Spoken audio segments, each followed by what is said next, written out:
Hai Sobat Siber, kali ini, saya akan membagikan pengalaman sobat kita, Vini. Mari kita lihat bersama, dan jadikan ini suatu pembelajaran. Hai, nama gue Vini. Gue bekerja sebagai karyawan swasta. Di sini gue akan berbagi cerita mengenai impian gue memiliki rumah.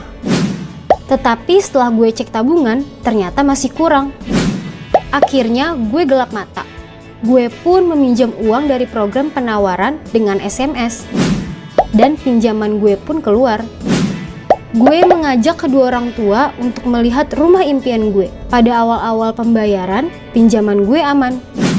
Sampai akhirnya datang pandemi COVID-19. Di sini gue terkena dampak COVID dan gue pun di PHK dari perusahaan gue bekerja. Gue pun tidak bisa bayar pinjaman karena saldo tabungan gue kurang. Akhirnya gue mendapatkan SMS yang kasar dari si penagih pinjaman. Gue pun ditelepon dengan nada yang kasar dan penuh ancaman. Dan penagih itu pun memblast SMS ke semua nomor yang ada di kontak gue.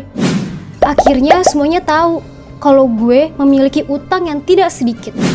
Untuk menutupi pinjaman gue, terpaksa gue mencari pinjaman lain untuk membayar pinjaman rumah gue. Tapi hal ini hanya sesaat saja.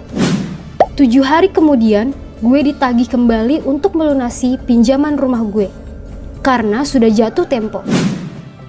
Karena terancam, akhirnya gue mengganti nomor telepon gue. Tetapi penagih hutang tidak kehilangan akal. Mereka menghubungi ayah gue. Dan gue pun ditanya oleh ayah gue, apakah gue memiliki utang? Karena gue merasa tidak enak oleh ayah gue jawab saja tidak memiliki utang. Kemudian ayah gue melaporkan kejadian ini ke kantor polisi. Karena hampir tiap hari ayah gue diteror oleh penagih hutang. Karena kehebatan dari pihak polisi, akhirnya debt collector tersebut ditangkap oleh polisi.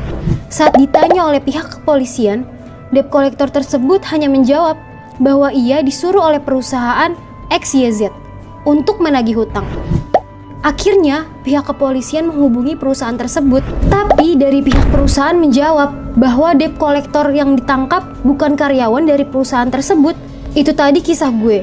Semoga kisah gue menjadi inspirasi bagi yang lain. Terima kasih.